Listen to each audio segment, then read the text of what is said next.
Traditional rulers in Imo are worried by the rising cases of insecurity in some parts of the state in recent times.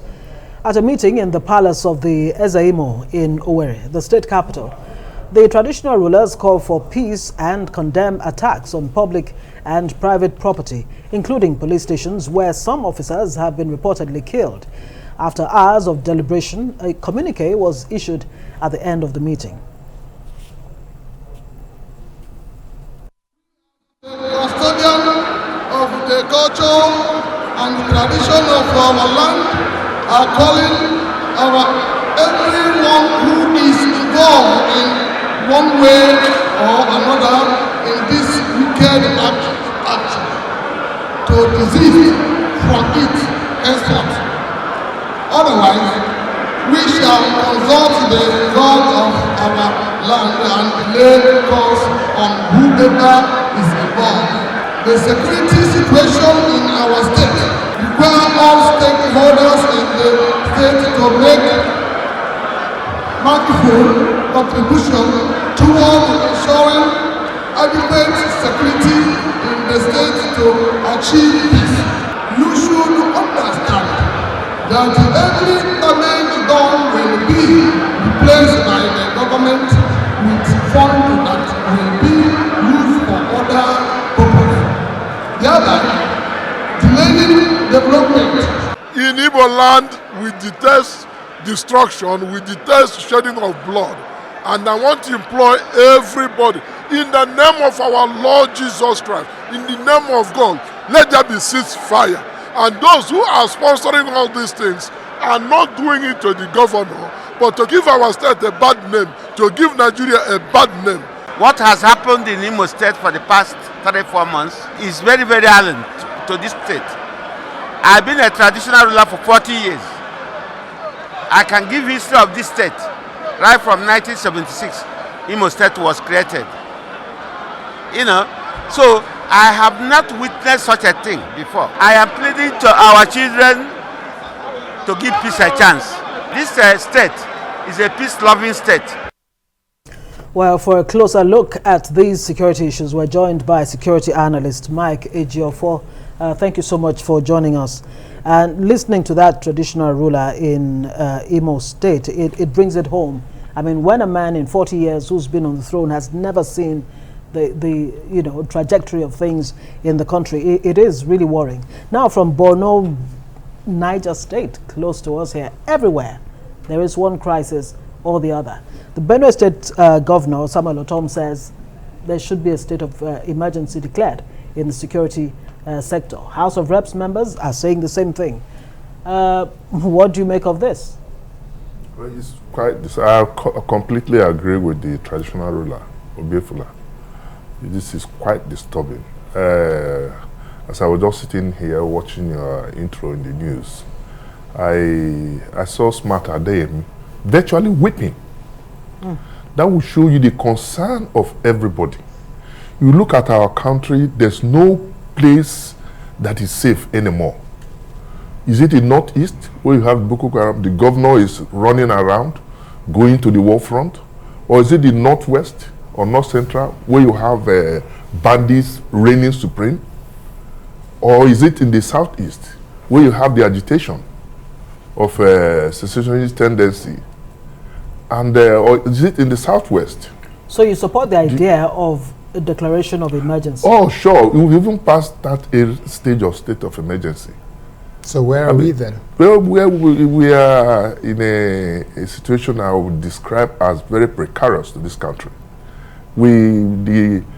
This should have been long overdue, the declaration of a state of emergency. So what do you think the military can do? Is it a case of they're completely incapacitated or they don't have the capacity to do it? Because one of the things that stand out for me was recently an analyst said that in terms of the number of guns, small arms in the country, over 6 million, and those in the hands of our military men and the policemen and our entire military force is less than 30%.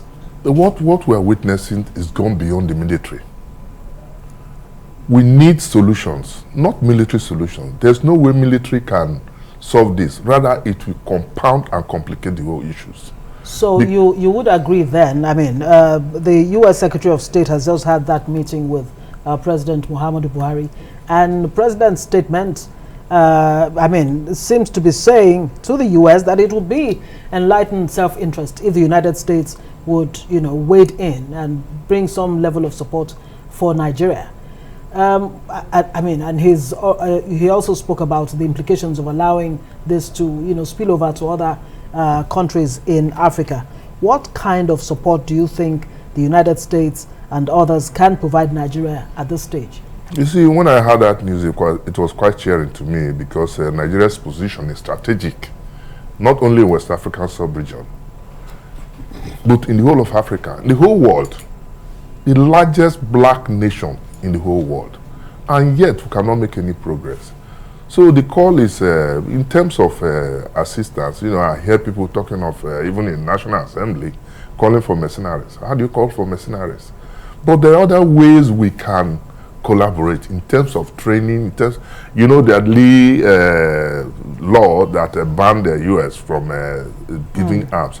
This is the time for the president to take the initiative and discuss. The National Assembly should also discuss with the American government to see, you see, what we do now is we buy most of our arms through, either we buy from the East or we go through third-party channels, which is not very good for us. America is also strategic, like you said.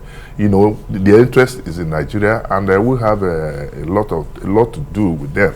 So we need to strengthen that relationship between the U.S. and Nigeria and see direct access to getting our arms. But like I said, this is not the issue of armament or military. Exactly. That's where I was just going to, that if the solution is not military, what's the alternative?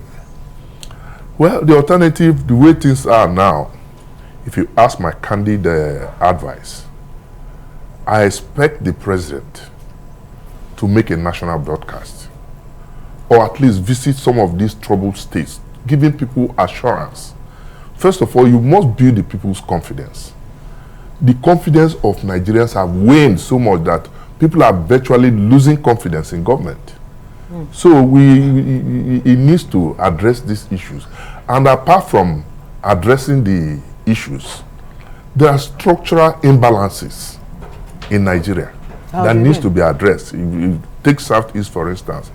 Without repeating myself, I did mention, I warned in 2017 or the consequences of prescription of IPOB. I did warn. And what we have now in South is full-blown insurgency, where these people go to attack, although for now, we don't know the people behind, because IPOB has denied involvement of all this. So until the government establishes the people doing this, but what we are witnessing is full-blown insurgency, where you attack military installations, police installations, sensitive government installations, to make people fear and you know, weaken people's confidence in government. We have barely 1 minute, and that brings me to the point raised by the governor of Borno State, Zulum, asking a very, very pertinent question as to whether there are indeed fifth columnists within the Nigerian military who may be providing information to insurgents. Because he's asked the question, how is it, especially in the case of the 18 soldiers that were killed in Borno, that from all indication, it seems there's some information reaching the terrorists? Well, for any society or any group, there are fifth columnists. We cannot rule that out. The former president, Goodluck Jonathan, did mention that he have Boko Haram members in his cabinet. But till he left, we were not able to be given the names of the people who are the fifth columnists. And what is happening, the issue of kidnapping in the northwest and north central, we see that some of our military people are involved in the kidnap, supplying arms and even giving information. You will remember what happened in Taraba, the Wadume case and all this. So you cannot rule out that possibility. Yeah. Okay. Thank you very much, Mike Ejiofor, former director of DSS. Thank you very much for your contribution.